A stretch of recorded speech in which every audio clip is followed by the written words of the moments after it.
Welcome back to the studio. You're watching Eye on Africa here on France 24. I'm Shona Bhattacharya. Let's take a look at our top stories this hour. A gruesome discovery. Amnesty International says it's detected 5 mass graves outside the Burundian capital. They're believed to be filled with victims from a December raid by government forces. We'll be heading to Bujumbura for the latest.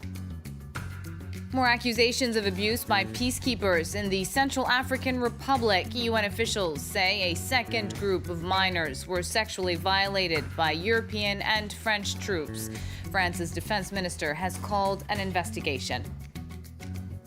And a historic trial at The Hague. Former Ivorian leader Laurent Gbagbo and his right-hand man are charged with crimes against humanity. Gbagbo is the first former head of state to be prosecuted at the International Criminal Court. Evidence of a crime. Amnesty International says its satellite images show 5 possible mass graves on the outskirts of Burundi's capital. According to witnesses, the mass graves were dug on December 11th when gunmen attacked military bases. In response, the United Nations human rights chief says Burundi authorities responded with house searches, arrests, and alleged summary executions. The UN believes 439 people have been killed in violence since President Nkurunziza declared he was running for a 3rd term last year, but the actual death toll could be much higher. Julia Steers joins us now from Bujumbura, Burundi's capital. Julia, what more do we know about the victims? Well, I've visited 2 of the sites that were mentioned in the Amnesty International report out today last week, and locals there and family members of the victims of these December 11th attack tell me that the victims buried there were mainly young men killed elsewhere in other neighborhoods and driven to these mass burial sites in the back of pickup trucks, military and police pickup trucks. Now, more details are, of course, difficult to come by because residents here and family members of the victims are really quite scared about talking. They're fearful of retribution by authorities here in the capital. But family members in the neighborhoods that endured the highest level of violence after December 11th and the highest number of disappearances of these young men tell me that they saw police and military officers carting away the bodies of young men in the days after December 11th, and they say they assume that they have ended up in one of these alleged mass grave sites that were cited in the Amnesty report out today. Now, how is the government responding to this latest discovery?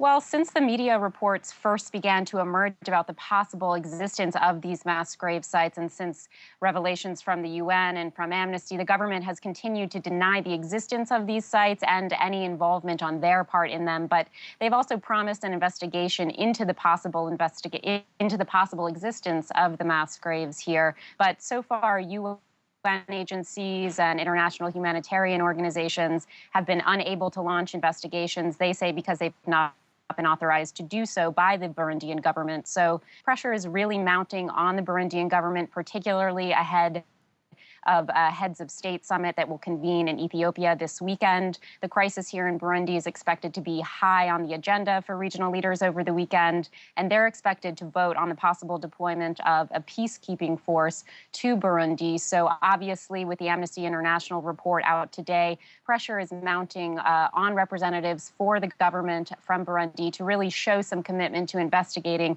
human rights abuses, including the existence of mass graves, or else face the possible deployment of a regional peacekeeping force here in Burundi. So we'll see how the vote goes in Ethiopia over the weekend, but the government is expected to have to make some promises about these alleged mass graves. One quick last question, Julia. How has the government in Burundi responded to the prospect of foreign peacekeepers? Well, the government here, since the beginning, since it was first suggested, has said they will outright reject the deployment of a regional peacekeeping force to the country. So if it will be a tough vote at the African Union summit this weekend, but the government has said it violates the sovereignty of the Burundian government and that they're able to protect their citizens. So it will be a very controversial vote in Ethiopia over the weekend. Thank you so much, Julia Steers, joining us there from Bujumbura, the Burundian capital. France has suspended security and defense cooperation activities according to France's mission to the United Nations. That's with Burundi. That decision comes as two journalists working for French daily Le Monde were arrested, then released. They were included in a security sweep that saw 17 people detained overall. The government in Bujumbura has been accused of clamping down on the media, shutting down private radio stations and expelling foreign journalists. Here's more from an editor-in-chief at Reporters Without Borders. The situation for the press in Burundi is extremely worrying, and it's one of the countries that Reporters Without Borders is monitoring very closely. Since the 2015 coup, most of the independent radio stations have closed. There are a few left, 3 as far as I know, and they can only broadcast through their websites. Newspapers have closed one after the other.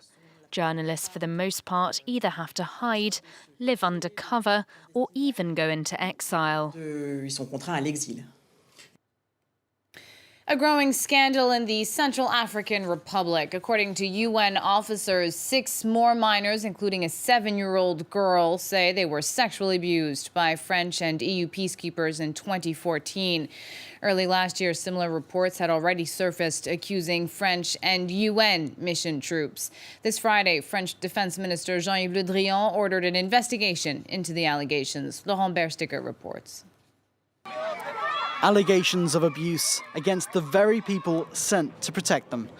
The UN says children as young as 7 claim to have been sexually exploited by European troops in the Central African Republic.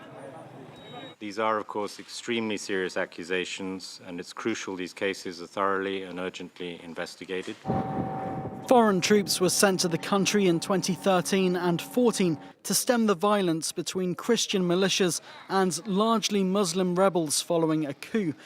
The abuse is claimed to have taken place near a camp for displaced people near Bangui Airport in 2014. Soldiers from France and Georgia are among those accused. Both countries have launched investigations into the allegations. If these crimes are proven, specific individuals who've taken such undignified actions in the eyes of the Georgian armed forces insulted the name and damaged the reputation of the Georgian military, and they will be held responsible. The Guardian first reported such cases of abuse in April last year. In that instance, 14 French soldiers were accused of sexually exploiting minors at a displacement camp in Bangui. An independent report criticised the UN's handling of the allegations, accusing senior officials of abusing their authority and failing to take action. The trial against Laurent Gbagbo entered its second day this Friday. The former Ivorian leader and his former youth militia leader, Charles Blé Goudé, face 4 charges of crimes against humanity. They're accused of orchestrating a plan for Gbagbo to remain in power. This even after rival Alassane Ouattara won November 2010 elections. Some 3,000 people were killed in the violence that followed. 70-year-old Gbagbo is the first former head of state to stand trial at the International Criminal Court in The Hague, and France 24's Luke Brown was there.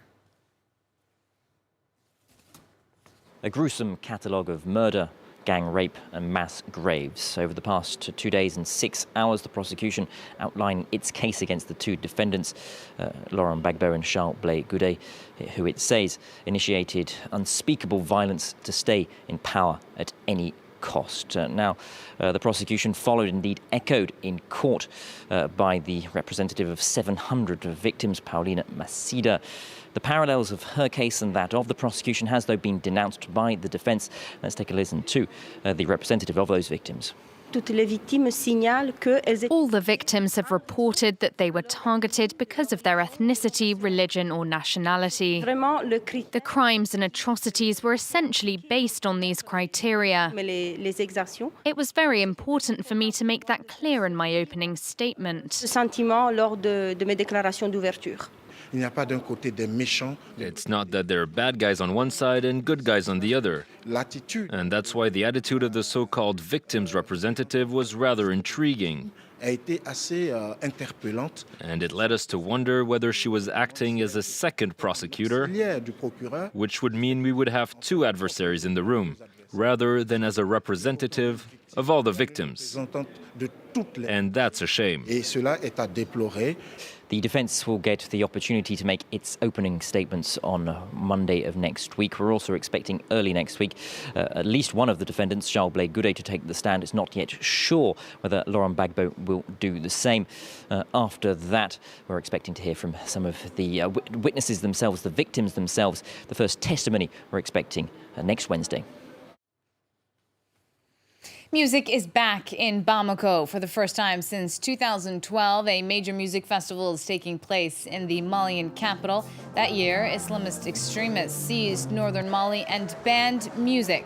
The ongoing Bamako Acoustic Festival runs through Saturday night and has a star lineup including Oumou Sangaré, Nawa Doumbia, and Cheikh Tidiane Seck. France 24 is there. Here's the legendary Toumani Diabaté. This isn't just an acoustic festival. There will be many side events to encourage the new generation to get involved. The aim is also, once again, to put traditional instruments back into the spotlight amid more modern instruments and electronic music. More news coming up on France 24.